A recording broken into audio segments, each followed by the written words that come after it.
Last year, one motorcycle company sold 653 bikes. Not 653 a month, 653 for the entire year across the entire planet. And while doing it, that company lost $75 million. Now, crudely divide that loss by the bikes, and you get around $115,000 per motorcycle, and no, that is not the true cost of building one, because there is a lot more going on inside that business. But as a way to feel the scale of the problem, it is absolutely brutal. And almost nobody noticed, because the trouble spreading through motorcycling right now is quiet, buried in financial filings nobody reads. If you're buying from the wrong brand in 2026, that silence could cost you thousands. I will tell you exactly which company that was in a few minutes, and I promise you already know the name. Their bikes are probably sitting in a dealership near you right now with a big, shiny price tag on the tank. But first, let us define what I actually mean by collapse, because I am not saying every brand on this list is about to vanish. Some are already in liquidation, some are living on emergency financing, and some are big, profitable companies that are still flashing the kind of warning signs a buyer should never ignore. Bankruptcy courts, delisted stocks, factory shutdowns, broken service networks, and warranties that might not outlive the company behind them. That's the spectrum. Let's count it down. Before we do, understand why this is happening at all, because the ground underneath the whole industry is shifting. According to the Motorcycle Industry Council, American riders bought 486,468 new motorcycles and scooters from the major manufacturers in 2025. That is a drop of 7.6% in a single year, and the trend is not new. Over in Europe, registrations across the 5 biggest markets fell more than 11% in the first half of 2025, as the new Euro 5 Plus emissions rules that kicked in on January 1st forced brands to update, discontinue, or clear out older models. Then the tariffs made the pricing picture uglier. Some imported motorcycles and parts got hit with duties far above the old baseline, layered on top of steel and aluminium tariffs, and brands from KTM to Royal Enfield had to raise prices or add surcharges. KTM literally put a line on its invoices called an import duty surcharge, which is a very polite way of saying, sorry, we are passing this straight to you. And the riders themselves are vanishing. The Motorcycle Industry Council's owner survey shows that back in 1990, riders aged 18 to 24 made up 16% of motorcycle owners. Today, that group has fallen to 6%. The median motorcycle owner in America is now over 50 years old. In 1990, he was 32. The industry did not lose a generation, it lost 2, and now the bill is coming due. So when I talk about collapse, I mean the whole ugly range of it. Let's start at number 5.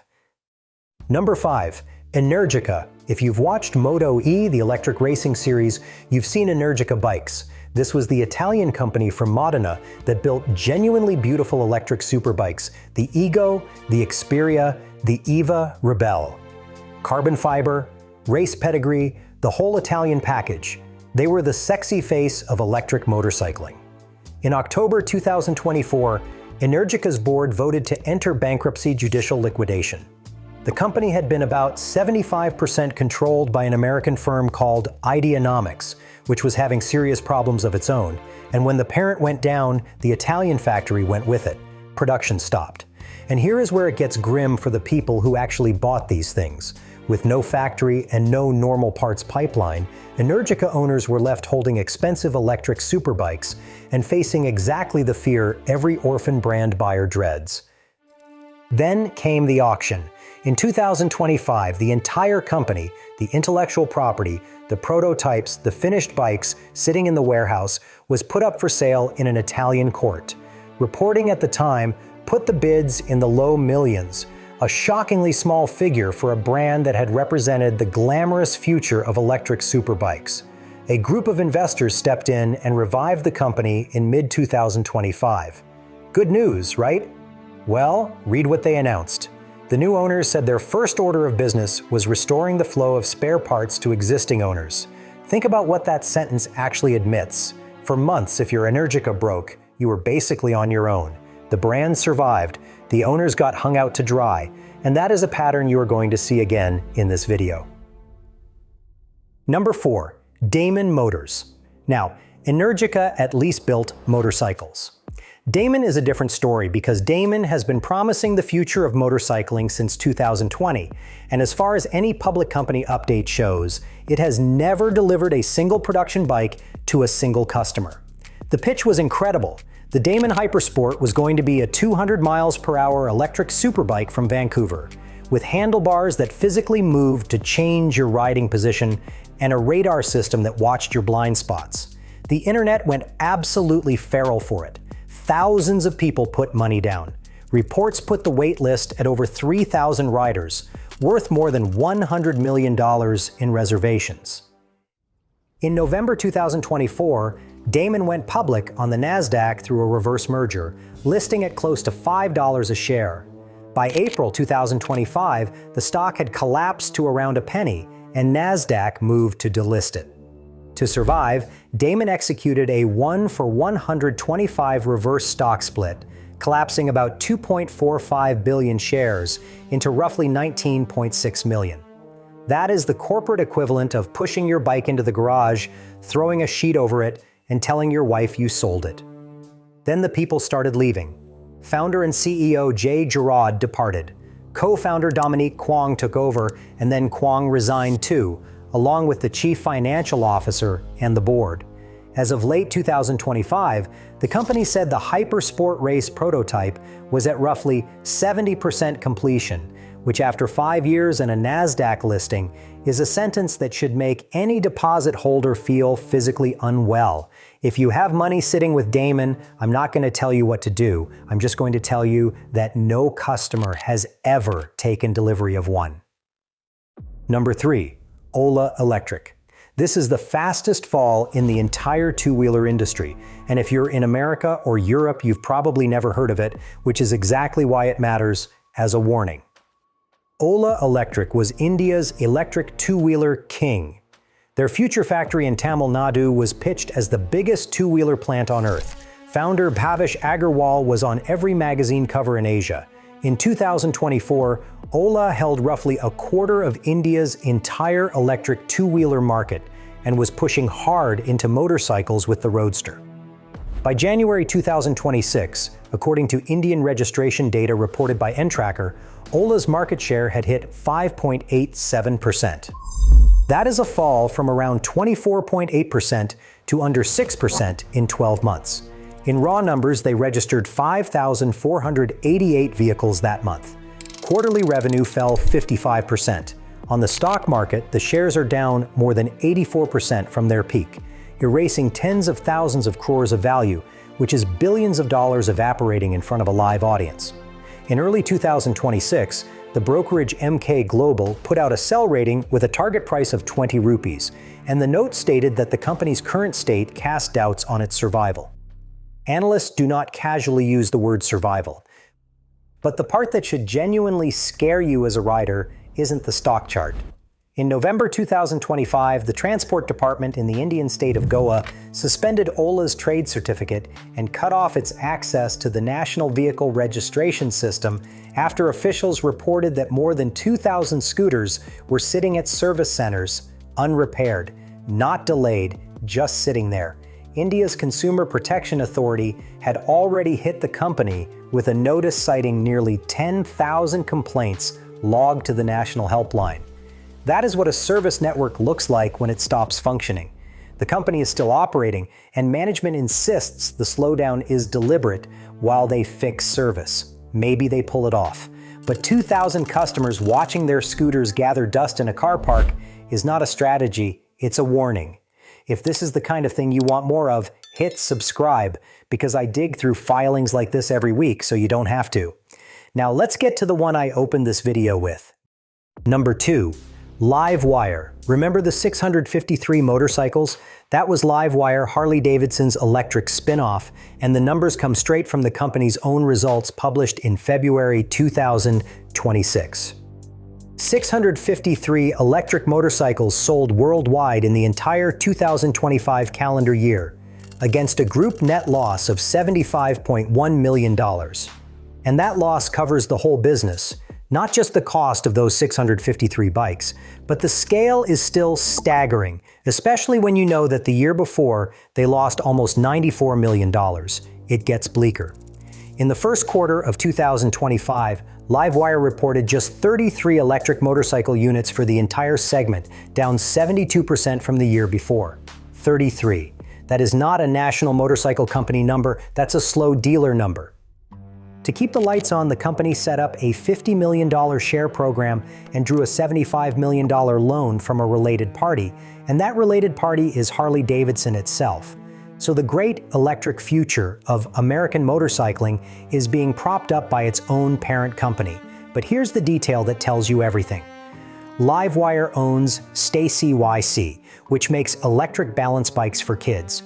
And in 2025, Stacy YC brought in roughly 3 times as much revenue as LiveWire's actual electric motorcycles. So the future of American electric motorcycling is currently being funded by kids' balance bikes. Now, in fairness, LiveWire does lead its category. According to Motorcycle Industry Council data, it holds around 70% of the American market for on-road electric motorcycles over 50 horsepower. The problem is that category is microscopic. Being the king of a market this small is like being the tallest person in a phone booth. A lot of the bull case now rests on whether cheaper models like the S4 Honcho can finally grow the market. I actually hope it works. But if you buy a LiveWire today, you're buying into a company whose whole story depends on that bet paying off. Which brings us to the biggest name of all. Number 1, Harley-Davidson. Before the comments explode, let me be extremely precise. Harley-Davidson is not bankrupt. It is not going out of business next year. At the group level, it is still profitable, sitting on an iconic brand and a fiercely loyal fan base. This is the warning sign end of the spectrum, not the liquidation end. But according to Harley's own annual report, filed with the SEC, worldwide retail sales of new Harley-Davidson motorcycles fell 12.4% in 2025. In the United States specifically, sales dropped 12.9% to 82,698 bikes. That was the 4th consecutive year of decline. Total sales are now roughly 32% below where they were in 2021. And the first half of 2025 was even uglier than the full year number, with first quarter retail down 21% worldwide and down 24% across North America. That is not a soft patch, that is a trend line with a destination. And 2025 was chaos inside Milwaukee. An activist investor group ran a public campaign against the board called Free the Eagle, accusing leadership of overseeing years of sales declines and the destruction of billions in shareholder value. Long-serving CEO Jochen Zeitz survived the fight, then retired anyway. In October 2025, Artie Starrs took over as chief executive. His background? Topgolf and Pizza Hut. Now that could be exactly what Harley needs, because those are businesses built on getting normal people through the door, which is precisely Harley's problem. Or yes, it could become the Harley-Davidson stuffed crust era. Either way, with the motorcycle division posting an operating loss for the year, more cost-cutting would not be a surprise. On top of that, tariffs cost Harley $67 million in 2025, and management has warned that tariff pressure will remain a serious issue in 2026. So why does this matter to you, a guy who just wants a road glide? Because Harley's core customer is aging out, and Harley's core product is a large, expensive, heavy cruiser. When a brand's buyers are shrinking and its dealer network starts consolidating, the risk is that resale values stop behaving like the Harley market many riders remember from 2005. Nobody is telling you to avoid the bike. But if you're financing a $28,000 cruiser in 2026 and banking on rock-solid resale, you should look at that 4-year sales chart very carefully first. Now here's the part where I defend some brands, because half the internet has this completely backwards. You've probably heard that KTM is dead, and honestly, it nearly was. On November 29, 2024, KTM filed for restructuring under self-administration in Austria, carrying about 2 billion euros in recognized claims from roughly 1,187 creditors. The Austrian credit agency KSV 1870 described it as one of the largest insolvencies ever filed in Upper Austria. Production at Mattighofen halted in December. Creditors eventually accepted a deal that paid them just 30 cents on the euro, a 70% haircut, and KTM had to find 548 million euros by May 2025 to make it happen. The money came from India. Bajaj Auto financed the rescue and took control, and the parent company was renamed Bajaj Mobility, and then something nobody expected happened. KTM started selling bikes again. Revenue for the year was ugly, but in the first quarter of 2026, motorcycle sales more than doubled, up 125% to over 40,000 units. KTM went right to the edge and started climbing back out, which is the most KTM thing that has ever happened. Same story with MV Agusta, sold back to the Sardarov family and rebuilding, now claiming a 99% parts availability rate on recent models. Same with Norton, which TVS has poured over £200 million into, with a brand new Manx and Atlas lineup shown at EICMA, and production starting in 2026. Zero Motorcycles is having a hard time, with layoffs and a tough market, but it raised around $120 million and remains the American electric leader. Struggling and collapsing are two very different things, and the internet is terrible at telling them apart. So let's finish with the thing that actually affects your wallet, because this is the part the manufacturers will never put in a brochure. When a motorcycle brand goes bankrupt, your warranty can become worthless overnight, unless a successor company chooses, or is legally forced, to honor it. That's not my opinion. Go and read Cake's own website right now. The Swedish electric brand that went bankrupt in February 2024 states in plain English that all legal obligations such as warranties expired when the company went bankrupt, and that it does not have spare parts for all previous bikes. That's the company telling you in writing that your paper is worthless. Ask the customers of Fuel, the electric brand co-founded by the legendary Eric Buell. It filed for Chapter 7 in October 2024. Pre-order customers got no bikes and no refunds. The company's own attorney wrote that Fuel lacked the funds to assemble and ship products to its customers. When the assets were auctioned, they raised around $170,000 against roughly $7 million in debt. The people who paid deposits were at the back of a very long queue. Ask the ARC owners in Britain where the company went into liquidation after delivering just 11 motorcycles total, one of them to Ryan Reynolds. So before you sign anything in 2026, run 4 checks. 1. Find the parent company and see whether it has published financial results in the last year. 2. Search those filings for words like restructuring, liquidity, going concern, and delisting. 3. Call 2 dealers, not 1, and ask how long a common part takes to arrive. 4. Check what the same bike sells for 3 years old, because resale value is where hype goes to die. Because the sad truth of buying a motorcycle in 2026 is that the bike itself is rarely the risky part. The risky part is the company behind it, whether it can stock parts, honor warranties, support dealers, and still exist 3 years after your loan starts.